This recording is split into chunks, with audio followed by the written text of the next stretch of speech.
name's Ben Sibley. I'm from Your Massage Marketing Secrets. This evening I'm here to talk to you about the 9 common mistakes 97% of all therapists make and how to be the 3% that don't. My intention for you with this presentation is really simple. One is for you to highlight, to find out, are you that 97% who've been making all of these mistakes? Give you enough information to give you a start, to actually get you back into your business, get you having a look at things a little bit better, and get you a start at moving things into the direction that you want. Some of you may be interested with what I've got to say. Some of you may have heard it before, and for some of you it may be old hat, you know it all, and that's okay. So you want to know the real reason why you're not getting the results in your business. That's the $1,000,000 question as to why things aren't happening for you. Some of the common things I hear is, I'm not making enough money to support the lifestyle I want. Or I'm working so many goddamn hours is that I'm burning the candle at both ends and I'm just tired and I'm not getting the return for my efforts. Or I've had this dream of creating the business that I want to, but it's just not happening, it just hasn't panned out like that. Or, look, I'm really at the end of it, I'm tired, I'm sick of it, I've had enough, and I'm just frustrated, I don't know what to do and don't know where to go. The clients don't seem to value my services or what I have to offer, and I seem to be working for less money now than I used to in the past, and I'm really passionate about what I do, but I just can't seem to get motivated or interested in delivering what I need to deliver. I always seem to be chasing clients for money, I just can't seem to attract the clients I want, and the clinic that I'm working at said that they'd do all the marketing for me, but I get there and now they're not delivering, and I have difficulty charging for what I do. So some of the really compelling reasons as to why this happens, as to why things go on. So first thing is, often there is minimal or no marketing systems. Secondly, is there's no performance monitoring, because you don't know how you're going, you're not keeping a scorecard. The thing in business and in life, it's about keeping a scorecard. And the scorecard is you're moving towards what you want, or you're moving away from what you want. Really simple. Third thing is mindset. Your values, your beliefs, your ideals as to why you're not hitting those goals and getting to those goals. Also, your beliefs and values and ideals around your profession. Lack of clarity and lack of focus, and no mentors. Some of the simple reasons as to why you may not be delivering on where you're actually wanting to go. So probably the first key thing that I want to talk about this evening is one of the in the group of 9 is actually, first point is actually this one. So it's about being a generalist versus being a specialist. Now, particularly in our professional services business and massage business or health business, is when you actually start to specialize in a particular field, you become really well known in those fields. So if we have a look, when we think about specialists in our areas, so we have specialists that treat the football players, we have specialist neurosurgeons who do particular, who are quite famous with their particular activities and surgery on people's nervous system. But very rarely we hear about a GP, a general practitioner, in the area unless they're on TV. That's probably the only thing is, unless they're on TV, such as on lifestyle and variety shows, is that very rarely will we know of a general practitioner who's a specialist. Also, the other thing about being a specialist is that they're better paid. They're more highly paid than the generalist. So your specialist orthopedic surgeon will be paid more than your general practitioner. And so that's one of the things that I'd encourage within your business and within your business model, is have a look at, is there particular areas that you're really great at helping people with? Is there particular areas that you can actually look at developing and specialize in, and do you tend to attract a particular client that you can actually help really well? And so that's one of the key things that I'd encourage you to start to look at, is there a particular area that you can actually specialize in? You may have done some more field of study, you may have written like a electronic book or an e-book for the internet, you may have written papers and things like this in this particular area of speciality. So what I'd encourage you to do is actually look at those fields that you have a high skill level in, And can you actually start to refine your business and actually start to specialize in that particular area? And so what this does, this starts to focus you and focus your activities on things that people are really, really looking at. And so let's say, for example, if you're a massage therapist, but you specialize in treating musicians. So if you become known in the industry, in the musical industry, as for treating musicians for musicians' injuries, well, then you become highly specialized in that particular field. So really key impression is developing trust and rapport. And it's a really interesting, I've done an interesting study, and I've done an interesting study in a business. So I started what I call a budget care business. And in this budget care business, what it was is that we're really focused on price, and we're really delivering services and they're very price driven. And so what we found is to deliver on price, we've had to cut back on the type of service that we're offering people. And what actually happens in doing that is that the level of trust and rapport, even though you're establishing that, because you can't offer the other little bits that go around to providing a really great service because you're running tight on money and producing a budget service, is that what starts to happen is people lose trust and rapport with you and how you can deliver and how you can help people. And what happens is that over time is that slowly starts to erode the confidence within the client. You have it generally about 3 to 10 seconds for when people contact your business to develop an impression. So you can imagine you've got a client and they've had a really bummer day. So the kids have been misbehaving in the morning, they've run late to school, they run late to work, they've missed lunch, they've had a run-in with their boss, and they come to your appointment at the end of the day, they pick the kids up, and this person's frazzled, and they go to pick up the phone to try and get hold of you, and you put on hold. Can you imagine how frustrated this particular person's going to be? And so it may not be directly what you've done, but if you haven't answered the phone really quickly, or if you put them on hold, then what tends to happen is that the level of frustration starts to increase within the client. And then then there's a transference over onto your business, even though it may not be directly related to what happened, but there's this transference that actually occurs. And so the really important thing is that first impression counts. And it's first impressions from ads in the paper, from how you pick up and deliver the phone, and how you talk and communicate with people as well. So the third thing that 97% of people actually do, doing things haphazardly.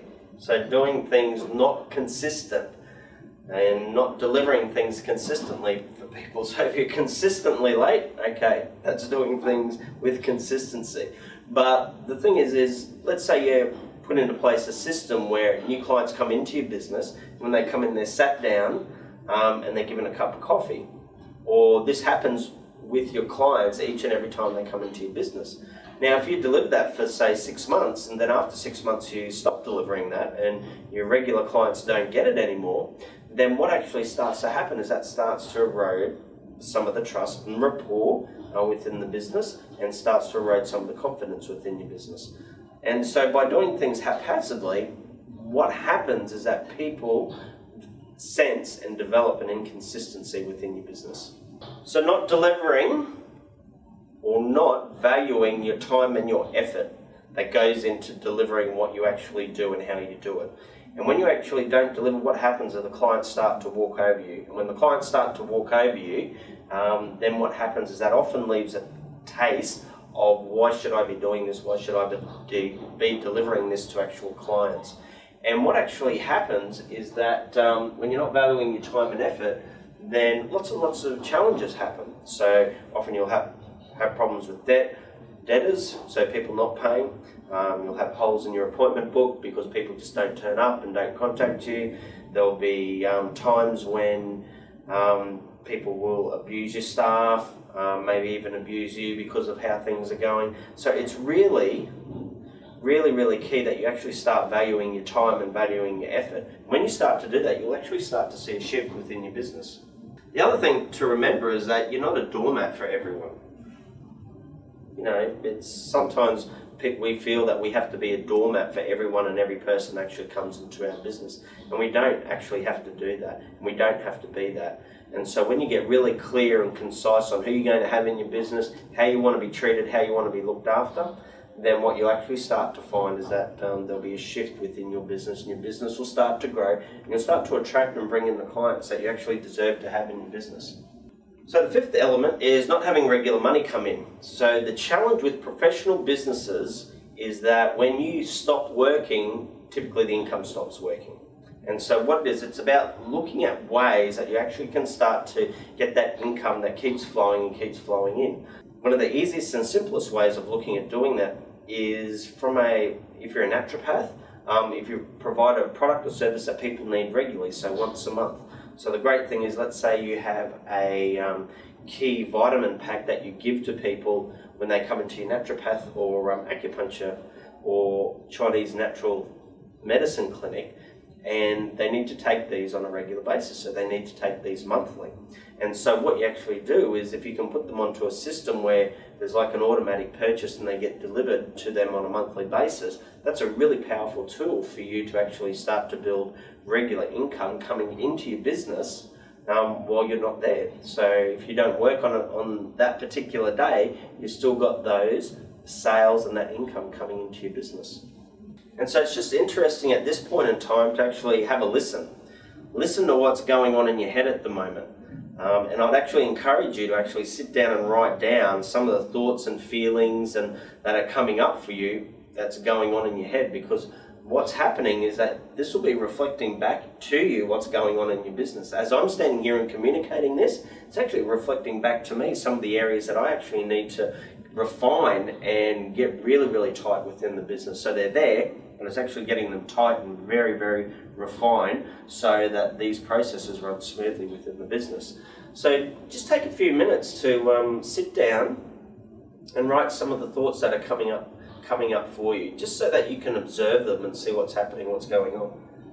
So the sixth most common mistake is, and it leads on from number 5, is not having passive income streams. And passive income stream is having like regular sales and regular money coming in. Probably one of the easiest way in the digital age these days, and it's probably been overused a lot, but it's just something that gets you on board, is developing like an ebook or an information product that you actually can give to clients, or not give, but actually sell to clients. And when you actually sell it to this client, it develops some passive income. Sometimes you may not have your own product, but wish to sell another product. So let's say you're a massage therapist who specialises in back pain. What you may find is that there are some back pain ebooks out there that you can actually go and sell their particular information product and get what they call an affiliate commission. And so they may sell a book for $39 and they may have a 50% affiliate commission. So when you sell it, then you'll get 50% and they get 50%. So this is a really easy way for you to get in and actually start to develop those passive income streams within your business. What I want you to do is I want you to sit down and just probably list 1 or 2 things, or 1 or 2 products, or 1 or 2 ideas that you could actually look at implementing and start developing a passive income stream within your business. So that's really, really key in having a look at that as well. Okay, so the 7 is not taking control of the client relationship. You as a practitioner are in control of how things run and operate. So this is how it is. So when a client comes to see you, generally, and probably most typically, is what they're looking for the quickest results in the shortest possible time. And if you can actually take that attitude of, look, this is going to give you the quickest results in the shortest possible time, not thinking about cost and what it's going to cost the client, and look at delivering that each and every time with each client, is what you actually find is that the clients will actually develop a whole new level of trust and rapport with you.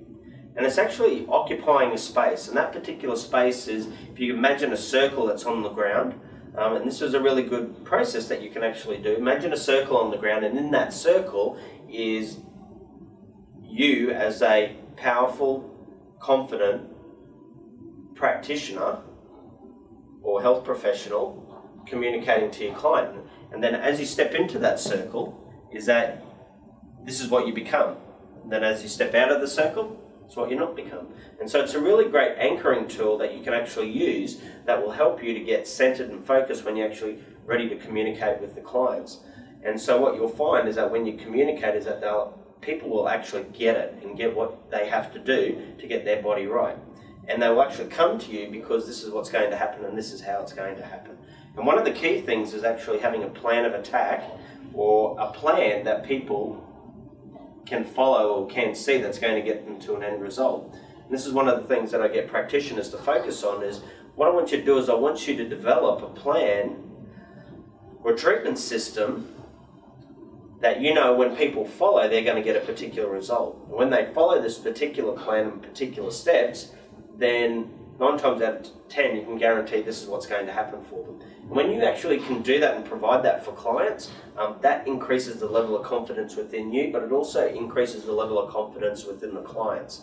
And word will get around very quickly to say, hey, there's a new kid in town or a new kid on the block who knows what they're doing, knows what they're doing. So it's just practicing stepping into that circle of being that centered, confident, powerful practitioner who knows what they can do and how they can help you. Okay, so number 8 is running a business with limited beliefs that don't support you. And what are limiting beliefs? Limiting beliefs or values or beliefs or ideas that you have about business, about your clients, about money, about how a business should run, about how you should be as a practitioner within that business. And so often what happens is we're getting particular results within our business, and what's actually being driven from that is our beliefs, ideas and values about how we should be and how we should operate. And so the real key thing, probably one of the biggest learnings that I found in this particular area, was in the field of marketing. And I had great resistance, really great resistance against what I call Americanized marketing, or some people call Americanized marketing. And that's marketing that's very direct, very overt, very out there, and that's very different from the promotion that I have typically seen in the health industry.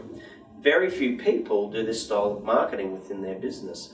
And what I had to do is I had to deal with all my ideas and beliefs around about this style of marketing and direct mail marketing in particular within our industry. Had to deal with asking people for referrals.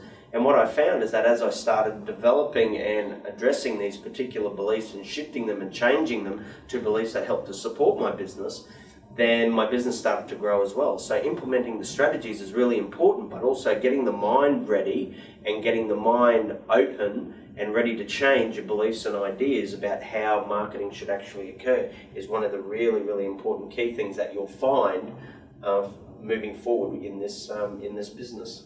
And number 9 is no mentors. Not having someone who's been there and who's done it. And so what you actually need to do is actually sit down and listen to people, okay, who've actually done this and developed a business and grown a business using these particular principles. And when you actually do that and look at implementing that with those particular people, then what you'll find is that you will start to expand, your knowledge will start to expand, and then it's a case your business will start to expand. And what I'd really encourage is get around people who are better than you. And sometimes that can be challenging as professionals because we want to know that we are I'm numero uno, or I'm number one, or no, I know it all. And one of the greatest things that I've learned and that business has actually taught me is that as I go along and the more that I learn is that the more that I know that I don't know. And so it's really important that I learn of people who are better than me, who've been where I've been, who are teaching me, and I'm constantly being taught. So I'm like a perennial student. And so as a perennial student, I'm learning from those people who are at that next stage or that next level where I actually want to get to. And so finding those people, and they will help you to step up and step to that next level. And it's very challenging to actually go to that next level without that mentorship and without that help of those people actually doing it and helping you and guiding you and showing you the traps and things like that along the way. So that's what I'd really, really encourage you to do, is find mentors that help support you in this particular process. So one of the key things that I find from having a look and reading, going to seminars, doing webinars, reading this information, is that taking your next steps. Next steps are really, really key for you to step into the next level of the game that you want to actually play within your business. So, for this evening, it's like, what I want you to do is I want you to write down the 3 next steps. Now, what I'm doing is I'm giving away 2 free reports, and I'll give you the details at the end of this presentation. If you go down below and click on the button down below under this presentation, what you'll find is that there will be 2 free reports that you can actually get. So you'll have to enter some information again, and then you'll look at getting those 2 free reports emailed to you. So that should be at least one of your action steps. Write down 3 of your action steps that you need, well, 3 of your, not 2, 3 of your action steps that you need to take you to the next step. So some of the things that came up for me is that I need to get a product list together that I can actually start to sell online for a passive income with my new business. So remember, it's for me, it's that passive income or passivity of the income, and that's one of the things that I need to look at. Secondly is I need to learn a bit more about video marketing. So find some more mentors that can help me in regards to that and creating some video. So I might look at purchasing some programs, some education, ebooks, some video webinars to help me with that. And the third thing, so a couple more mentors that I need to look at that can help me take me to the next level where I want to develop and grow my business. So they're the 3 steps that I need to take. And then look at getting these 2 free reports for you to click on the button below, go in, enter your name details, and then submit that, and then you'll get those 2 free reports delivered to you. So what I'm also offering for you is a bonus session, and this bonus session is a 20-minute, so it's a free 20-minute power session to solve one problem that's going on in your business. And so what it is, you'll go in, you'll contact, there's a page with the link, and then what we'll do is we'll get one of our staff and they'll contact you, and we'll set up a time where we can actually go through. Now what you'll need to do is you'll need to write 1 page of what your actual problem is, what you've done to try and resolve it, some of the issues or challenges that you've faced, what resources that you've used for that. Also for you is actually what resources that you need or you feel that you need to help resolve this particular problem. And then what that'll do, that'll give me some background information that I can use, that I can go in and actually deliver a solution for you with that. So what I'd like to do is thank you for listening this evening. Take some action. Write down your 3 action steps. What you need to do, go in and get your 2 free reports. And for those of you who want the power session, you'll need to go in and click on the button and sign up and check the box. There'll be a little checkbox. You can check for the power session. And then what we'll do is if you wait for 24 to 48 hours, one of our staff will contact you either by email or via text or telephone. So go ahead, take your action steps, and thank you very much.